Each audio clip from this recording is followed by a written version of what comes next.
Hey guys, welcome to my channel learn with Hina. तो guys, अगर आप मेरे चैनल पे न्यू हो तो चैनल को ज़रूर सब्सक्राइब करना एंड साथ ही साथ बेल आइकन ज़रूर प्रेस कर लेना, ताकि जो भी न्यू वीडियोस मैं अपलोड कर रही हूँ आपके लिए, उनकी नोटिफिकेशन आपके पास आते रहे। सो आप मुझे अनअकैडमी पे भी फॉलो कर सकते हो, वहाँ पे मैं एक एडुकेटर हूँ। सो आप देख सकते हो कि ये मैंने एक न्यू चीज़ स्टार्ट की है आपके लिए, स्मॉल कॉन्सेप्ट, जो कि मैं डेली बेसिस पे आपके लिए एक वीडियो आपको प्रोवाइड करने वाली हूँ, आइडिया फॉर पेपर 1 और फॉर पेपर 2। सो आप देख सकते हैं, ये कुछ मेरे बारे में मैंने इन्फॉर्मेशन यहाँ पर दे रखी है। एंड लास्ट में बस यही कहूँगी, keep supporting and keep sharing. तो चलिए स्टार्ट करते हैं। आज मैंने टीचिंग के ऊपर बनाया है कुछ मॉडल, तो वो करेंगे सबसे पहले। सो ये इम्पोर्टेंट मॉडल्स है जो आपको एग्जाम में पूछे जाते हैं कि पेडागॉजी क्या होता है और एंड्रागॉजी क्या होता है। अगर नहीं पता है तो आज कवर अप कर लेना। ट्राई करना कि जब भी मैं मेरी वीडियो कुछ भी लेके आती हूँ, एक बुक आप आपके पास में रखना, ताकि आप कुछ पॉइंट्स आपको ऐसे लगते हैं कि हाँ ये इम्पोर्टेंट है, तो वो नोट डाउन कर लेना, क्योंकि यही चीज़ें हमें एग्जाम टाइम पे बहुत ही ज़्यादा यूजफुल होता है। तो प्लीज़ क्या करो। सो स्टार्ट करते हैं बेसिक टीचिंग मॉडल के साथ में।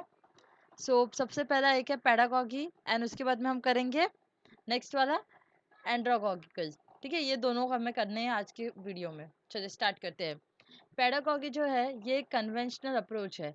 सबसे पहले मैं आपको ये बता दूं कि पेडागॉगी के अंदर क्या रहता है कि ये आपका टीचर सेंटर्ड होता है। मतलब यहाँ पे छोटे बच्चों को जैसे टीचर पढ़ाना चाहे वैसे वो पढ़ाएगी। ज़्यादा कंट्रोल यहाँ पे टीचर का रहता है। इसे इंस्ट्रक्टर सेंटर भी कहा जाता है, जैसे कि मैंने नीचे हाईलाइट करके रखा है। इसे इंस्ट्रक्टर सेंटर्ड भी कहा जाता है। ठीक है, तो ये एक पुरानी अप्रोच है, क्योंकि हमें पता है पहले टीचर सेंटर्ड अप्रोच चलती थी, तो वही पेडागॉगी जो है ये कन्वेंशनल अप्रोच है। In this method the instructor more or less control the material to be learned and the pace of learning while presenting the course content to the students। अब यहाँ पे मैं बेस्ट एग्जांपल आपको दे सकूँ तो देखो ये होगा, एक होता है पेडागॉगिकल अप्रोच और एक दूसरा होता है एंडागॉगिकल अप्रोच। जो हम प्रैक्टिस कर रहे हैं वो होता है एंडागॉगिकल अप्रोच।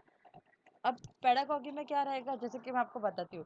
अभी मेरे पास में फर्स्ट स्टैंडर्ड से लेके मैं फोर्थ स्टैंडर्ड के बच्चों को मैं पढ़ा रही हूँ।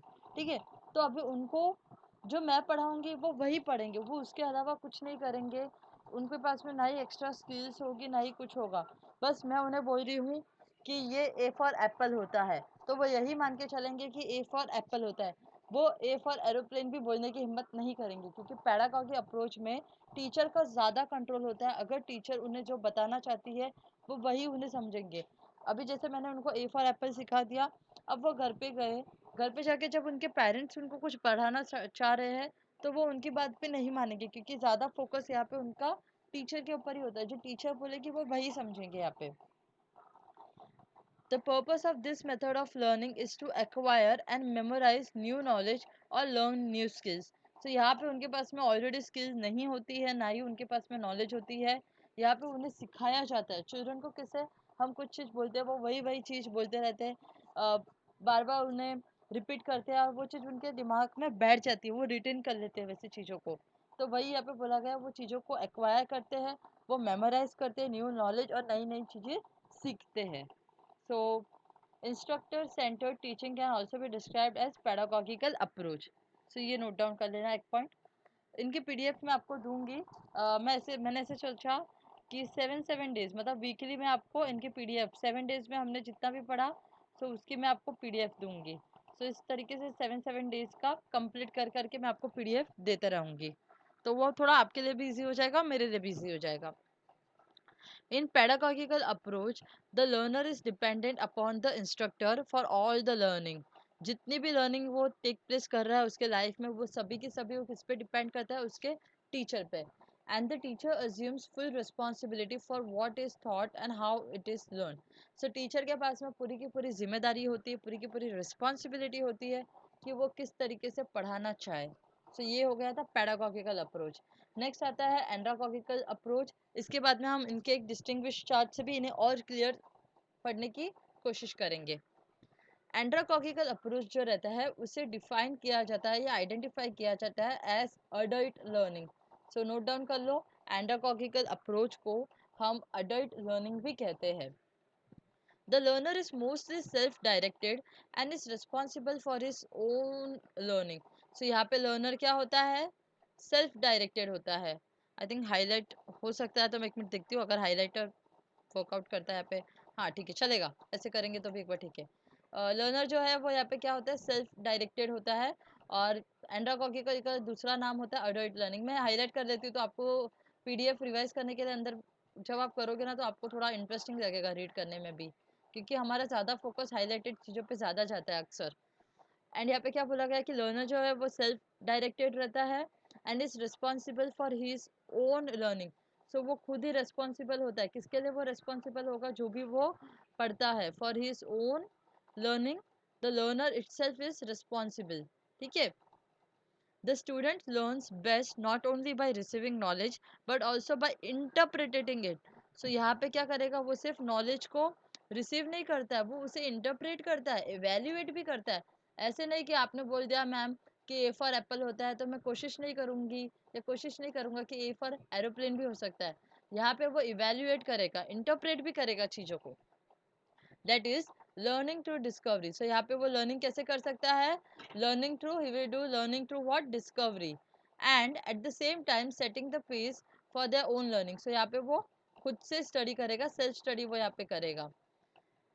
नेक्स्ट एक आपको प्रिंसिपल ऑफ एंडागॉगी के ऊपर एक चार्ट मैंने प्रोवाइड किया है, तो ये इसके कुछ प्रिंसिपल्स है, देख लेते हैं। सो देखो, सबसे पहले आता है the learner needs to know. तो लर्नर को पता होना चाहिए, उसको मतलब ऐसे नहीं है कि मैंने बोल दिया है कि ये चीज़ ऐसी है। जैसे कि अगर मैंने आपको डेटा इंटरप्रिटेशन का मैं आपको सम करवाती हूँ, तो अभी कुछ ऐसे स्टूडेंट्स भी होंगे जिनका दिमाग बहुत ज़्यादा दौड़ता होगा, वो अलग मेथड से, अलग टेक्निक से वो क्वेश्चन को सॉल्व करने की कोशिश करेंगे। तो ऐसा नहीं है कि मैंने आपको जो मेथड दे दिया उसी से स्टिक होके बैठे हो। आप अपना खुद का दिमाग लगा के भी चीज़ें आपका इन्वॉल्व कर सकते हो, आंसर लेके आ सकते हो। जैसे कि अगर मैं बात करूँ परसेंटेज निकालने की, तो परसेंटेज भी कैलकुलेट करने के लिए अलग अलग टेक्निक्स होती है। तो वो डिपेंड करता है, आप एंडोकॉगिकल अप्रोच के अंदर आप खुद से डिस्कवरी करते हो, सेल्फ डायरेक्टेड होते हैं, या आप चीज़ों पे ऐसे नहीं होता है कि मैंने बोल दिया आप मेरे पे ही डिपेंडेड हो, नहीं। You will to try to find out. So यहाँ पे देखो दे रखा है कि ये चीज़ क्यों है, कैसे है, क्यों हुआ, तो आप सब क्वेश्चन भी करोगे एंड फिर आप खुद के मन को शांत करोगे कि हाँ ये चीज़ ऐसी इसलिए थी। रीडीनेस टू लर्न। तो यहाँ पे आप रेडीनेस होता है कि आपको खुद को पढ़ना है। Orientation to learning and problem solving, हाँ हम प्रॉब्लम सॉल्व भी करेंगे यहाँ पे। प्रायर लर्निंग एक्सपीरियंस के ऊपर आप आपकी और डिस्कवरी करोगे, और सेल्फ डायरेक्टेड लर्निंग यहाँ पे की जाती है। ठीक है। अब चलिए एक चार्ट देख लेते हैं। पैडागॉगी जो कि चाइल्ड लर्निंग है, और एंड्रागॉगी जो है मैं लिख लेती हूँ ऊपर आपके लिए, ये आपकी होती है अडल्ट लर्निंग। ठीक है, ये आपकी क्या होती है, अडल्ट लर्निंग। तो अभी स्टार्ट करते हैं चार्ट के बारे में, इनका देखते हैं। तो देखो सबसे पहले क्या बोला गया है, learners just pay attention to what teachers teach and don't be involve with its application in their life. तो यहाँ पे एप्लीकेशन नहीं होती है। ठीक है, यहाँ पे किसी भी तरीके से एप्लीकेशन नहीं करते हैं लर्नर्स उनके लाइफ में। वो क्या करते हैं, जस्ट पे अटेंशन कि उनकी टीचर क्या पढ़ा रही है। और यहाँ पे क्या करते हैं, learners love to learn to do things that are related to their life. तो यहाँ पे वो प्रैक्टिकल चीज़ें ज़्यादा करेंगे जो उनके लाइफ के साथ में रिलेटेड है, और वो नई नई चीज़ें करने की कोशिश करेंगे। Learners are dependent on teacher for learning. So यहाँ पे पैडागॉगी में क्या होता है, लर्नर्स जो होते हैं वो डिपेंडेंट होते हैं, और यहाँ पे स्टूडेंट्स जो रहते हैं वो इंडिपेंडेंट होते हैं एंडागॉगी में। So students feel a sense of evaluation and like to accept responsibility. So यहाँ पे वो खुद जिम्मेदारी उठाने के लिए इतनी काबिलियत रखते हैं, वो इंडिपेंडेंट होते हैं यहाँ पे।